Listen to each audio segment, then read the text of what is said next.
मेरे साथ मिलकर पवित्र गायत्री का उच्चारण करेंगे। ओम भूर्भुवस्वः तत्सवितुर्वरेण्यं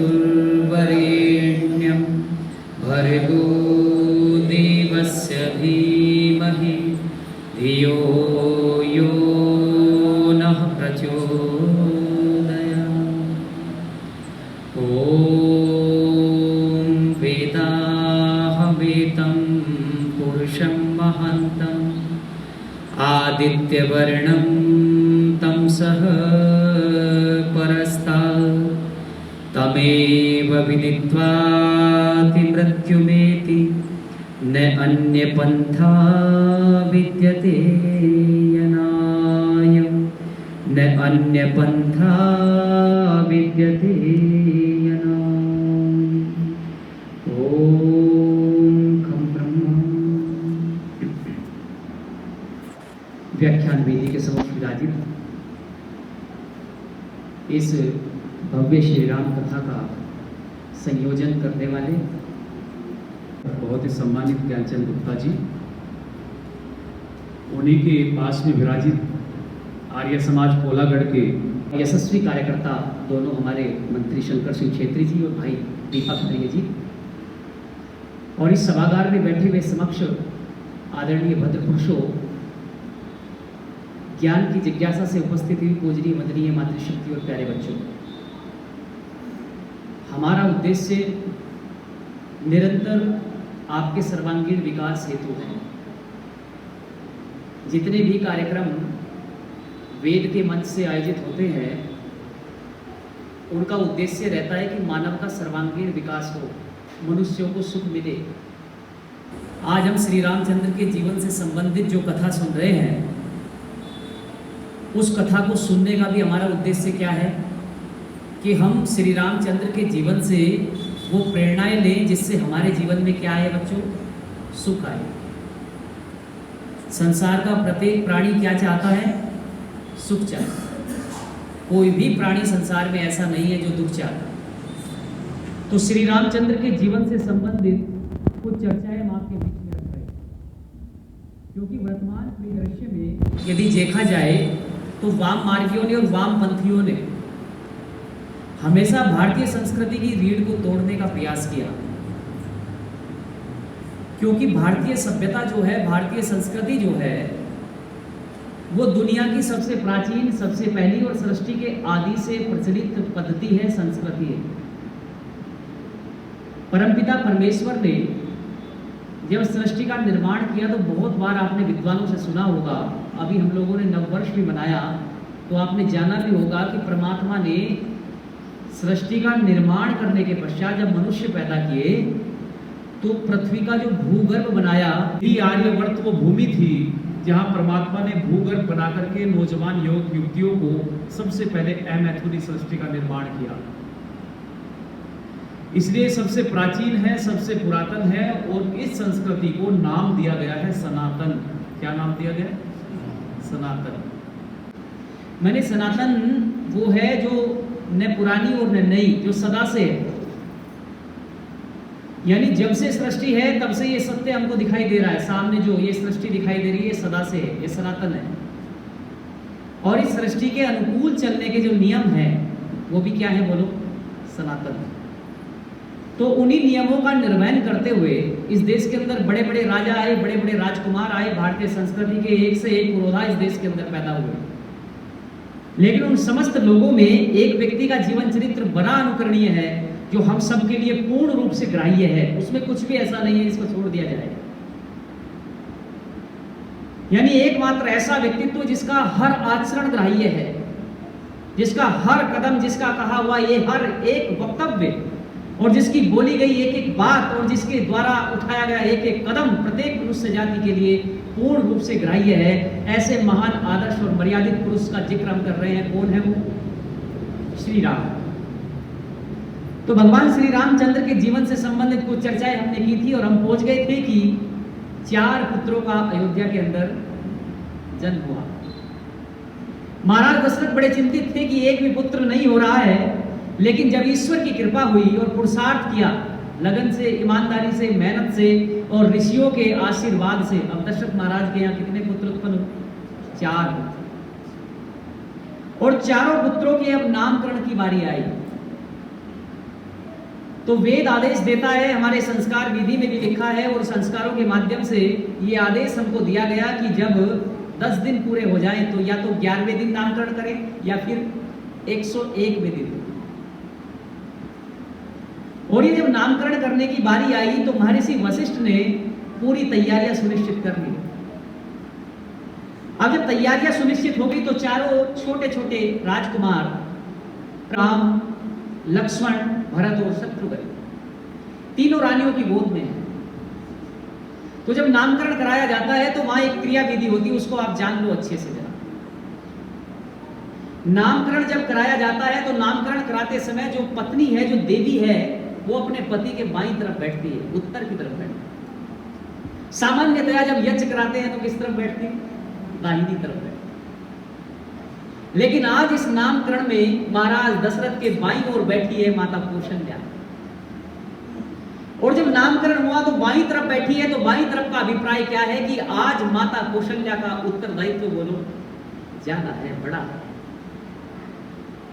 और नामकरण संस्कार में क्रिया दोहराई जाती है, जिस समय पुरोहित नामकरण संस्कार कराते हैं और वहां भी अयोध्या के अंदर ये क्रिया दोहराई जा रही है कि कौशल्या माता खड़ी होती है, महाराज दशरथ खड़े होते हैं, संस्कार हो रहा है और माता कौशल्या छोटे से 10 दिन के राम को किसके हाथ में सौंपती है?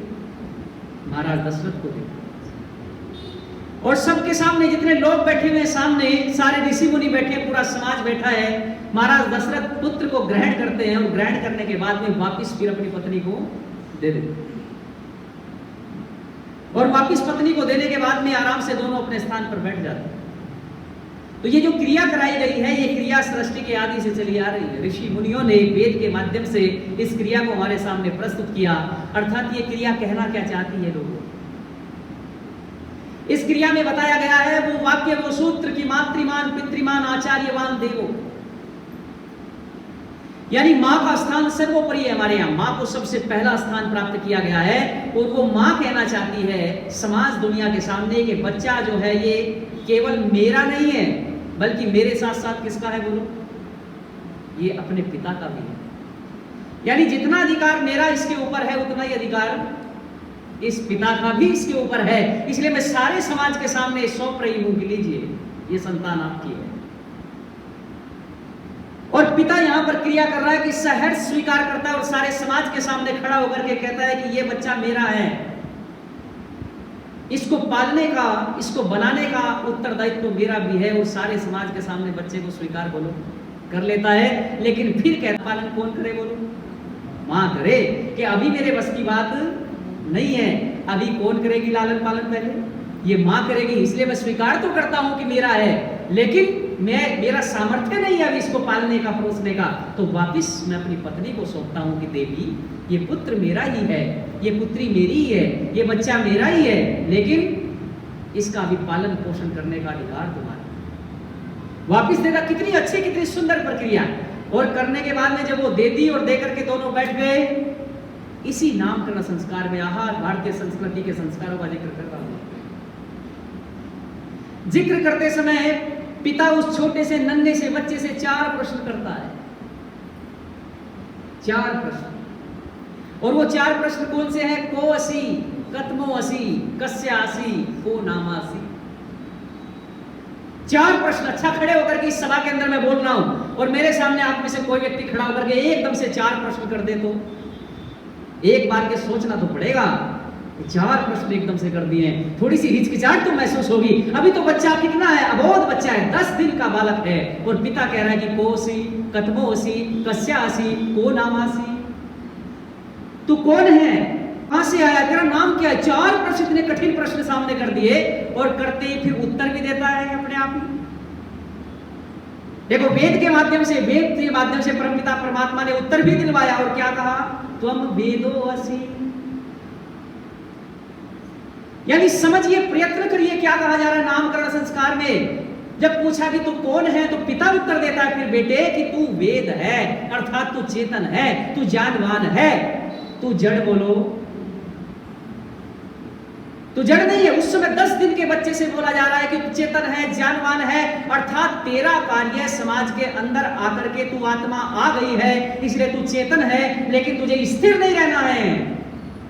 तुझे वेद के सिद्धांतों का पालन करता हुआ अपनी आत्मा का सर्वांगीण विकास करके समाज के हित के लिए काम करना है बेटे, और अपनी आत्मा का उत्थान करना है। तू चेतन है, तू जड़ नहीं है, तू स्थिर रहने वाला। बोलो। नामकरण संस्कारों, चारों प्रश्न, 4 के 4 प्रश्न जो उस समय छोटे बच्चे से पूछे जाते हैं, ये जिंदगी भर हमारे साथ लगे रहते। मृत्यु पर्यंत ये 4 प्रश्न पीछा नहीं छोड़ते। आप विचार करके देखो, जब दरवाजे पर कोई आता है, दरवाजा बंद है, दरवाजा खटखटाता है, तो अंदर से क्या आवाज आती है? वो कौन है? पहला जो सवाल एकदम से यही खड़ा होता है, कौन है? जो 10 दिन के बच्चे को पूछा गया था सवाल, वो अंतिम चरणों में आज 80-90 वर्ष का वृद्ध भी यदि आता है तो उससे भी लोग कहते हैं कि कौन। यानी ये जो कौन है जिसने इसको जान लिया, याद रखना बंधुओं, सारे के सारे शास्त्र, सारे के सारे ऋषि मुनि, सारे के सारे ब्रह्मचारी, सारे के सारे महापुरुष जितने भी मर्यादित व्यक्ति हुए हैं, उन सब के जीवन से, आचरण से हमें यही सीखने की जरूरत है, यही जानने की जरूरत है कि मैं, जिसने जाना है उसको पढ़ने की आवश्यकता है।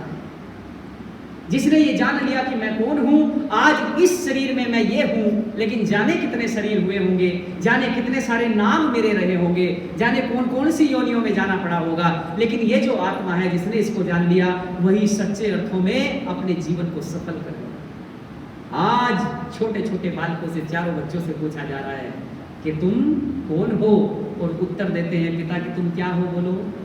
जानवान हो, चेतन। वेद कैसी परिभाषा सिखाता है? छोटे छोटे नन्हे नन्हे बच्चे, और जब नामकरण संस्कार हो गया तो क्या क्या नाम रखे गए आप सब जानते हैं। सबसे बड़े पुत्र जो कौशल्या माता की कोख से उत्पन्न हुए, क्या नाम रखा गया? राम। राम अर्थात कैसा स्वभाव पढ़ने वाले आचार्य, कितने दूरदर्शी आचार्य थे। आप विचार करके देखिएगा बंधुओं, केवल चेहरे से, कई लोग कहते हैं ना कि चेहरा देख करके व्यक्तित्व पढ़ा जा सकता है,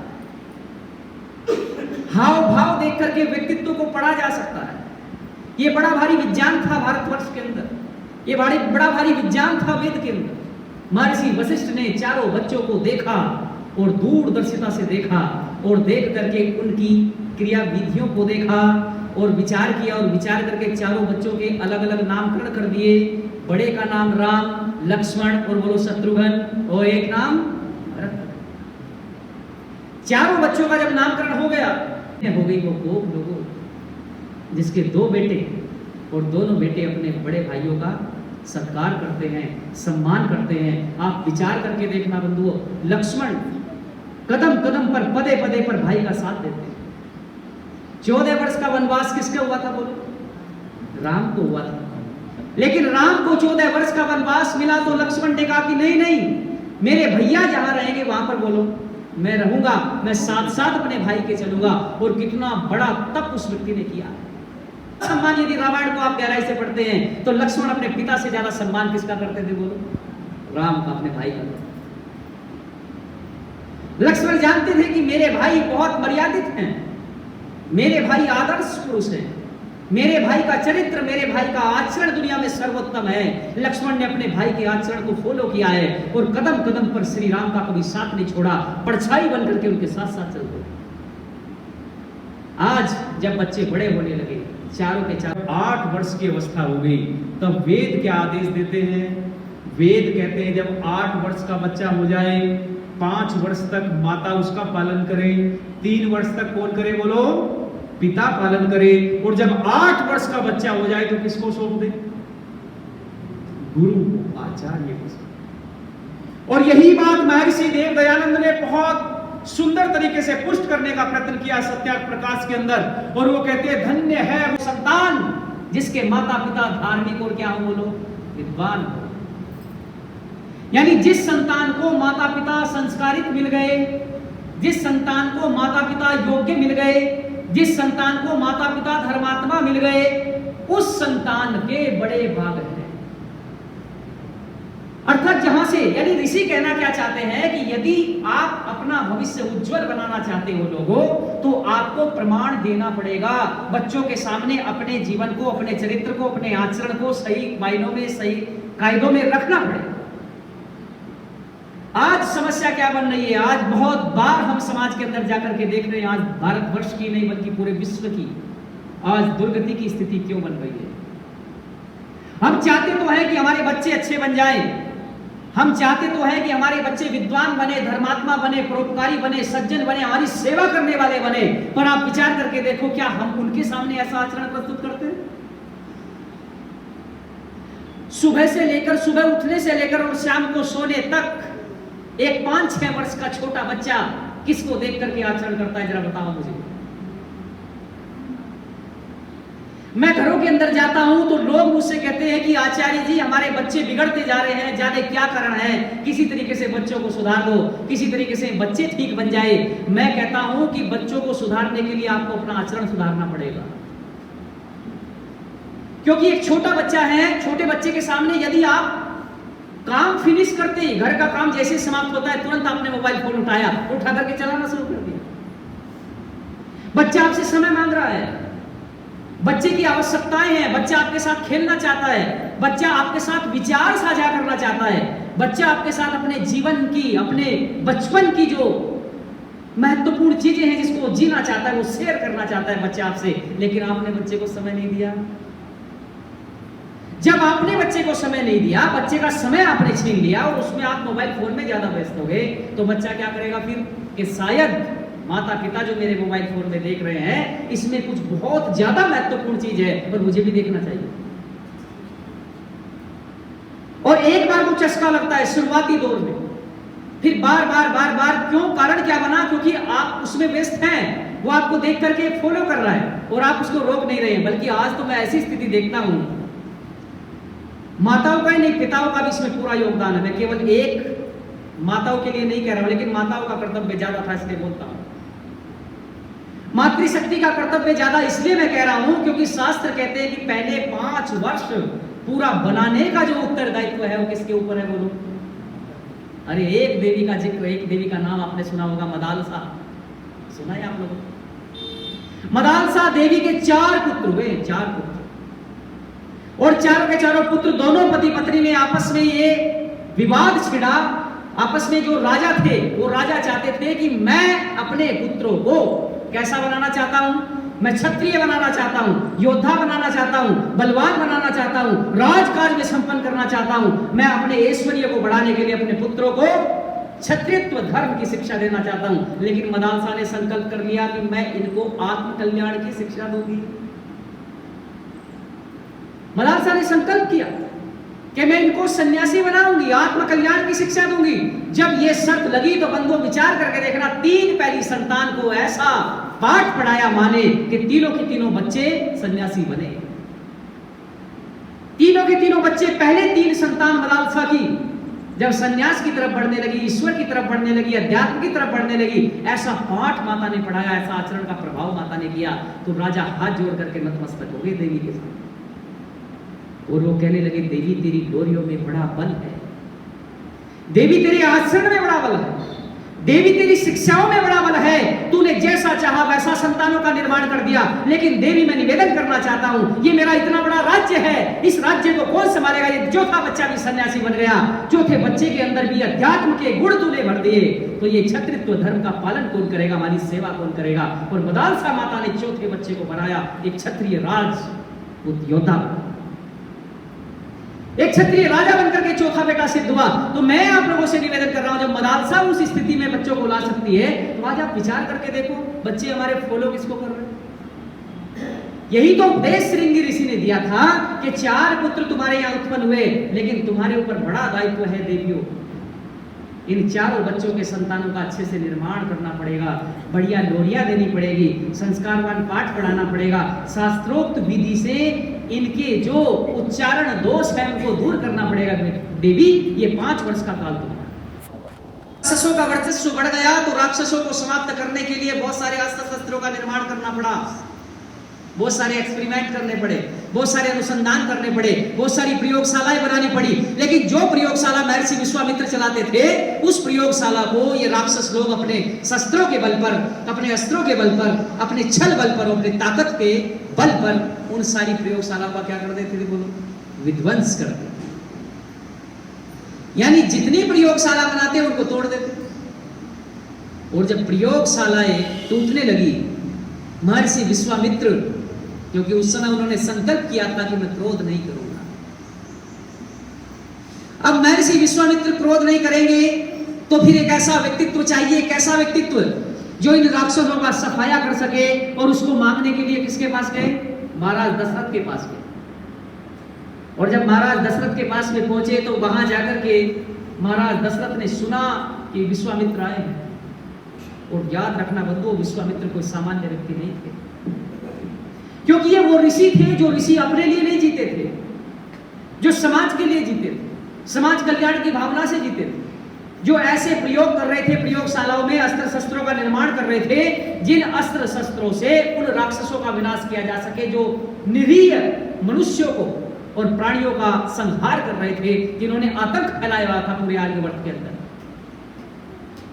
अब महर्षि विश्वामित्र गए और जाकर के जैसे ही पता चला, द्वारपाल ने महाराज को बता दिया दशरथ। अब महाराज दशरथ ने सुना कि इतना बड़ा व्यक्ति, इतना बड़ा ऋषि तुम्हारे दरवाजे पर आया है, बस दौड़े दौड़े चले गए, जाकर के आतिथ्य किया, नमस्कार किया, अभिनंदन किया और अर्घ्य दिया।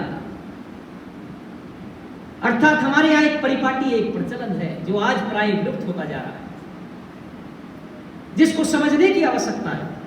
3 चीजें हुआ करती थी और बड़े बूढ़े लोग, बुजुर्ग लोग कहा करते हैं कि आ बैठ पी पानी और तीनों चीजें मोल ने लानी। तीनों चीजों में कोई खर्च नहीं होता है, आ बैठ पी पानी, अर्थात आओ बैठो और क्या दो? जल दो, पानी दो। तो इस पानी देने से, जल देने से, ये तो हमारी प्राचीन परंपरा है। और यहाँ क्या कहा जा रहा है कि महाराज दशरथ ने बुलाए, आतिथ्य सत्कार किया, बिठाए और बिठाने के बाद क्या दिया? अर्घ, अर्थात जल दिया। और वो जल देने के पश्चात में कुशलक्षेम पूछा। महर्षि विश्वामित्र ने भी राजा का कुशलक्षेम पूछा, राज दरबारियों का कुशलक्षेम पूछा, राज्य की पूरी जो विधि है उसके बारे में जाना कि सब कुशल मंगल है, ठीक था। लेकिन इतना होने के बाद में जो प्रयोजन अब सिद्ध होने जा रहा है, जिस बात के लिए मैं आपसे कहना चाहता हूं कि ब्राह्मण का कर्तव्य क्या होना चाहिए, वो सुन लीजिए। ब्राह्मण, हर राजा के पास में एक ब्राह्मण होता था, विद्वान होता था। हर राजा के पास में एक धर्म होता था। मैं बार बार कहता हूं, जितने भी राजा इतिहास में हुए हैं, सब राजाओं को आप उठा करके देखो, सबके जीवन चरित्र को पढ़कर देखो, इस राजनीति शब्द का कहीं प्रयोग शास्त्रों में नहीं हुआ है। राजधर्म शब्द का प्रयोग हुआ है। राजा के साथ धर्म चला करता था और महाराज दशरथ के साथ भी धर्म है। किस रूप में? बोलो, महर्षि वशिष्ठ। विश्वामित्र आए और आकर के जब प्रयोजन पूछा महाराज दशरथ ने कि इतनी दूर से चल करके आए हो ऋषि, आपका प्रयोजन क्या है? मैं जानना चाहता हूं, आपकी सेवा करने के लिए उत्सुक हूं, आप जो भी कहोगे मैं सहर्ष स्वीकार करता हूं। ये वाक्य जब राजा ने बोला तो विश्वामित्र प्रसन्न हुए और प्रसन्न होकर के कहने लगे कि इक्ष्वाकु वंश का एक धर्मात्मा राजा, इक्ष्वाकु वंश में उत्पन्न हुआ एक ऐसा राजा जिसकी छवि चारों तरफ तीनों लोकों में फैली हुई है, उससे ही ऐसे उत्तर की मैं अपेक्षा कर सकता था। मैं जिस प्रयोजन को लेकर के आया हूं वो तुम्हारे बिना सिद्ध नहीं हो सकता महाराज दशरथ। इसलिए मैं आपसे अपने यज्ञ की रक्षा के लिए आपका पुत्र राम चाहता हूं, आपके पुत्र राम को चाहता हूं मैं। आहा, जब ये सुना तो सुनती महाराज दशरथ का मोह देखिए कितना था। महाराज दशरथ का मोह पुत्र के प्रति इतना था कि सुनते ही मूर्छित हो गए। और जब मूर्छित आ गई, मूर्छित अवस्था में आ गए, थोड़ी देर में जागे और जागने के बाद में महाराज दशरथ ने कहा कि हे विश्वामित्र महर्षि, मेरे पास चतुरंगिनी सेना है, तुम बोले लो। यहां तक कि मैं स्वयं अपनी सेना के साथ में अपने सेना का नेतृत्व करूंगा और राक्षसों से जब तक मेरे शरीर में प्राण है लड़ता रहूंगा। मैं तुम्हारे साथ चलने को तैयार हूं, पर मेरे कोमल बच्चे राम को मत लो। वो भी राक्षसों से लड़ने के लिए सज्ज नहीं है, अभी तो छोटा है, अभी बालक है। महाराज दशरथ का मोह देखिएगा, किस तरीके से राम में प्राण बसते थे महाराज दशरथ के। और गोस्वामी तुलसीदास तो एक बात कहते हैं कि मरते मरते भी 7 बार राम का नाम लेकर के गए। और क्या कहा कि राम राम कहे, राम राम कहे, राम राम कहे राम, और दशरथ गयो सुरधाम। यानी अंतिम समय में मरते मरते भी राम राम जपते हुए संसार से विदा हो गए। इतना मोह अपने पुत्र के प्रति था, और हो भी क्यों नहीं, एक आदर्श मर्यादित बच्चा था जिसने हमेशा महाराज दशरथ का सम्मान बढ़ाया है। तो महाराज दशरथ ने मना कर दिया विश्वामित्र से। अब जब विश्वामित्र इतनी बड़ी आस लेकर के आए हो, और इक्ष्वाकु वंश का राजा जहां हमेशा अपनी प्रतिज्ञा का क्या किया जाता हो, बोलो, पालन किया। अपनी प्रतिज्ञा को भंग करने का काम इक्ष्वाकु वंश में किसी भी राजा ने नहीं किया है। बस इतना सुनना था, जब महाराज दशरथ ने मना कर दिया राम को भेजने से, तो विश्वामित्र क्रुद्ध हो गए।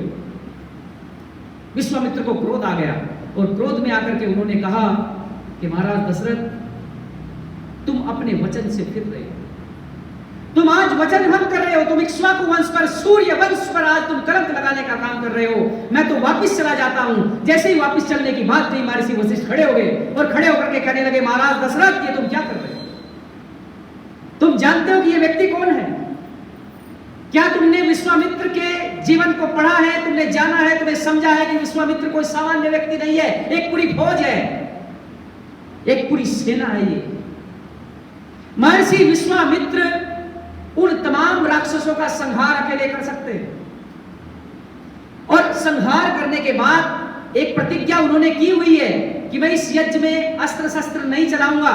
ये यज्ञ शांतिपूर्वक करना चाहता हूं, अनुसंधान में मैं इतना व्यस्त हूं कि मैं यदि संहार करने में व्यस्त हो जाऊंगा तो यज्ञ भंग हो जाएगा। और विश्वामित्र कहते हैं कि दशरथ, तुम जानते हो कि ये उन राक्षसों को मारने की हैसियत रखते हैं, और उन राक्षसों पर हथियार चलाकर प्रायश्चित करने की हैसियत भी विश्वामित्र की है। ये तो किसी बड़े प्रयोजन से तुम्हारे पास आए हैं। महर्षि विश्वामित्र का प्रयोजन क्या था लोगों? वो सामान्य व्यक्ति नहीं थे, उनके पास में ऐसे ऐसे अस्त्र शस्त्र थे जो जीवन लगा करके उन्होंने तैयार किए थे। आप जानते हो 72 प्रकार के 72 प्रकार के अस्त्र शस्त्र ऐसे थे जो राम को दिए थे विश्वामित्र, जिनमें ब्रह्मास्त्र था, जिनमें आग्नेय अस्त्र था, जिनमें वायव्य अस्त्र था, जिनमें सोम अस्त्र था, जिनमें यहां तक कि ये जो विद्युत से चलने वाली जो आर्द्र और शुष्क यंत्र थे वो भी उसमें वर्णन किए गए हैं। महर्षि वाल्मीकि को पढ़ करके देखो आप लोग, ये तो बड़े अस्त्र शस्त्र के ज्ञाता हैं, ये तो तुम्हारे पुत्र के कल्याण के लिए आए हैं। इसलिए ऐसा कार्य मत करो जिससे तुम्हारी स्वयं की हानि हो। एक ब्राह्मण ने जगाया राजा को, और वो राजा जो अपने पूर्वजों के पद चिन्हों पर न चल करके उनसे हट गया था, जो अपने संकल्प को तोड़ना चाहता था, अपनी प्रतिज्ञा का भंग करना चाहता था, एक ब्राह्मण तुरंत खड़ा हुआ और खड़ा होकर के कहा, राजा, हे राजन, तुम अपने मार्ग से विचलित हो रहे हो, अपनी प्रतिज्ञा को भंग करना चाहते हो, ये इतना बड़ा दोष तुम सूर्य वंश पर लगाना चाहते हो, ऐसा मत करो। एक सच्चे ब्राह्मण ने सही रास्ता दिखाने का काम किया, और ये ब्राह्मण आज उन चारों बच्चों को लेकर के जो सही रास्ता दिखाने का काम कर रहे थे, और उसी ब्राह्मण ने कैसा पथ प्रदर्शन किया है चारों बच्चों को आप जानते हो? गुरुकुल के अंदर लेकर के, गुरुकुलों के अंदर लेकर के गए, और चारों बच्चों को, चारों राजकुमारों को कितने सुंदर तरीके से वेद का पाठ पढ़ाया, चारों बच्चों को धनुर्वेद की विद्या में पूर्ण किया। सारी विद्या में सांगोपांग, चाहे वो अध्यात्म की विद्या हो, चाहे वो विज्ञान की विद्या हो, चाहे शस्त्र और शास्त्र की विद्या हो, सारी विद्याओं में प्रभु श्री रामचंद्र को शिक्षित करने का काम किया गया। और ये गुरुकुलों की कितनी सुंदर परंपरा थी बंधुओं, मैं आपसे बताना चाहता हूं। ये गुरुकुल ही थे, और आदर्श पुरुष राम हमारे सामने कैसा उदाहरण प्रस्तुत करते हैं, जरा लोगों को बताना जाकर के इस बात को। श्री रामचंद्र, आप विचार करके देखिए, गुरुकुलों में सबसे बड़ी चीज जो हुआ करती थी वो थी इक्विलिटी, समानता। हमारे गुरुकुलों के अंदर जैसे ही आचार्य के गर्भ में बच्चा आता है, आचार्य के द्वार पर, गुरुकुल के द्वार पर आचार्य के गर्भ में बच्चा आते ही किसी भी स्थिति में जातियों की व्यवस्था तो थी नहीं। ये जातियां तो हमने चला दी। आज निम्न श्रेणी की जानी कितने सारी जातियों में पूरे देश को बांटा गया है। आप जानते हैं श्री राम के चंद्र, जहां श्री रामचंद्र जिस लाइन में बैठ करके, जिस आचार्य के सामने बैठ करके शिक्षा पाते हैं, वहां एक वनवासी का बेटा निषाद राजगुरु भी बैठ करके शिक्षा पाता है। ये थी भारत की शिक्षा व्यवस्था। आप विचार करके देखिए कितना बड़ा स्तर था हमारा। ये इक्विलिटी का उदाहरण पूरी दुनिया में आपको कहीं नजर नहीं आएगा। निषाद राजगुह जो मित्र थे प्रभु श्री राम के, और वो मित्र ऐसे नहीं थे कि बाद में चल करके बने हो, मित्र कहां के थे? गुरुकुल के सहपाठी थे। श्री रामचंद्र महर्षि वशिष्ठ के जिस गुरुकुल में शिक्षा पा रहे हैं, उसी गुरुकुल में निषाद राजगुह भी शिक्षा पा रहे हैं। और वो निषाद राजगुह जो अपने आप को छोटी श्रेणी का मानते थे, लेकिन वो थे। श्री राम ने हृदय से लगाने का काम किया। श्री रामचंद्र ने एक स्थान पर बैठ करके, और ये इक्विलिटी, ये समानता आज भी गुरुकुलों के अंदर है। आधुनिक शिक्षा भले ही आपको बांटने का काम करती हो, आधुनिक शिक्षा में भले ही अंग्रेजों ने आपको पाठ पढ़ाया हो कि ये ओबीसी का है, ये एससी का है, ये एसटी का है, ये दूसरी उसका है, जाने कितनी सारी कम्युनिटियों में बांटने का प्रयत्न किया, ये जनरल है, जाने कैसी कैसी बांटे, विभक्त कर दिया गया, पूरे समाज को तोड़ दिया गया। लेकिन गुरुकुलों में ऐसा नहीं था। गुरुकुलों में बच्चा जाता है, प्रवेश करता है, और बच्चे की योग्यता का निर्धारण आचार्य करता है। महर्षि वशिष्ठ के आश्रम में जाते जाने कितने सारे ब्रह्मचारी पढ़ रहे हैं, और पढ़ने के बाद में महर्षि वशिष्ठ ने निर्धारण किया कि ये ब्राह्मण बनेगा, ये क्षत्रिय बनेगा, ये वैश्य बनेगा, और ये शूद्र बनेगा। ये आचार्य निर्धारण करता था। किसके आधार पर? बोलो, कर्म किया। जैसा गुण होता है, जैसा कर्म होता है, जैसा स्वभाव होता है, गुण कर्म स्वभाव के आधार पर आचार्य निर्धारण करता है कि ये ब्रह्मत्व को प्राप्त हो गया है, ये शिक्षा देने का काम करेगा, ये समाज की रक्षा करने का काम करेगा, ये बलवान है, बलिष्ठ है, और ये समाज में वैश्य पद को सुशोभित करेगा। ये जो वर्ण व्यवस्था चली है, ये पूर्णतः वैदिक है। इस वर्ण व्यवस्था में लेश मात्र भी त्रुटि नहीं है। लेकिन इसी वर्ण व्यवस्था का आधार बना करके सारे छेपक जोड़ करके उल्टे सीधे छेपक जोड़े, और जोड़ने के बाद में हमारे सामने क्या प्रस्तुत किया? उल्टे सीधे छेपक जोड़ करके हमारे ग्रंथों में मनुस्मृति को इतना तोड़ा मरोड़ा रहे। मैं आप लोगों को क्या बताने की कोशिश कर रहा हूं? मैं आपको बताना चाहता हूं कि मनुस्मृति में आज 2600-2700 के आसपास श्लोक हैं। यानी मनुस्मृति को इतना बड़ा पोथा बना दिया।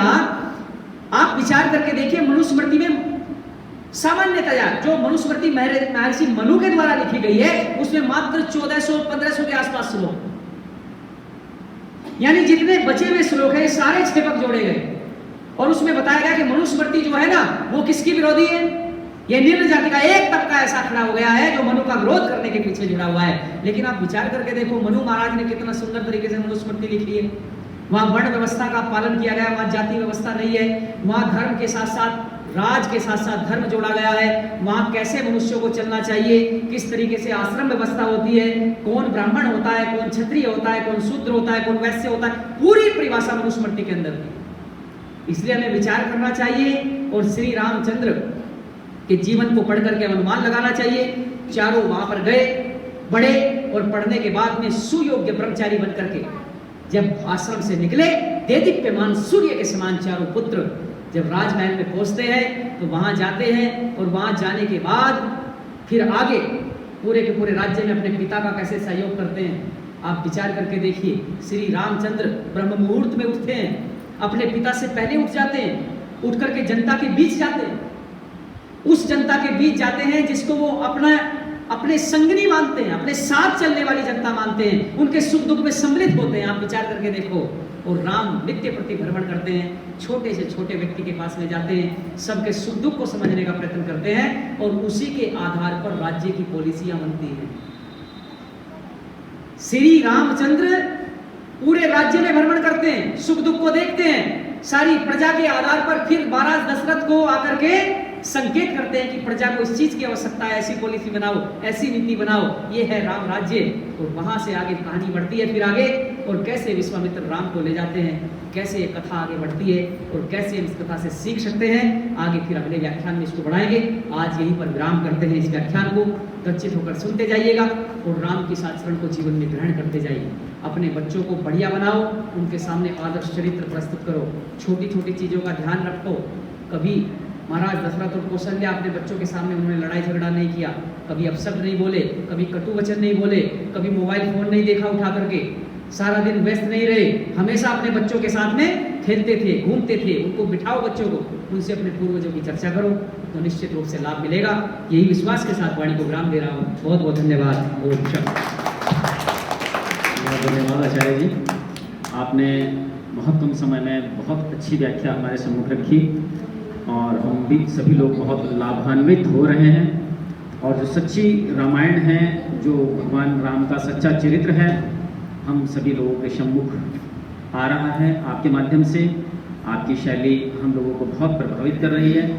मैं आप सभी धर्म प्रेमियों से निवेदन करूंगा कि वैदिक रामायण सुनने के लिए, उसको मनन और चिंतन करने के लिए अपने साथ जितने बन पड़े संगी साथियों को सत्संग में लेकर आएं और भगवान राम का किस प्रकार का जीवन है और किस ढंग से यहाँ से प्रस्तुति होती है वैदिक रामायण की, वो सुनने में आप लोगों को कुछ आनंद अलग ही आ रहा होगा, क्योंकि आप बहुत बचपन से ही रामायण देख रहे हैं, पढ़ रहे हैं, जान रहे हैं। लेकिन जिस गहराई से आचार्य जी आपके सम्मुख रामायण का, भगवान राम का चित्र रख रहे हैं, उनका जीवन रख रहे हैं, शायद ऐसा फिर अवसर हमें ना प्राप्त हो। तो इसलिए ज़्यादा से ज़्यादा सभी लोग अपने इष्ट मित्रगण, अपने परिवारजनों को इस वैदिक सत्संग में लेकर आएं। यहाँ पर यज्ञ के उपरांत आपको इसी प्रकार से आचार्य जी के मुखारविंद से भगवान राम की व्याख्या सुनने को मिलती रहेगी। इसी के साथ शांति पाठ करते हैं और आज के इस आचार्य जी का संबोधन को समाप्त करते हैं।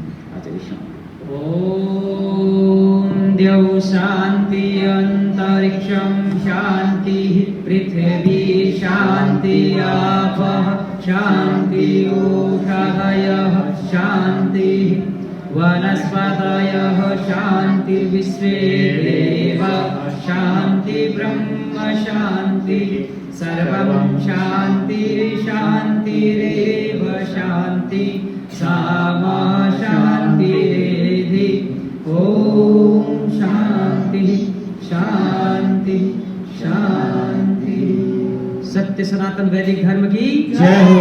महर्षि देव दयानंद की जय हो। गुरुवर विरजानंद की जय हो। संसार के समस्त महापुरुषों की जय हो। संसार की समस्त वीरांगनाओं की जय हो। आर्य समाज अमर रहे, वेद की ज्योति चलती रहे, ओम का झंडा ऊंचा रहे, गणवंतो वेशमार्य। वैदिक ध्वनि।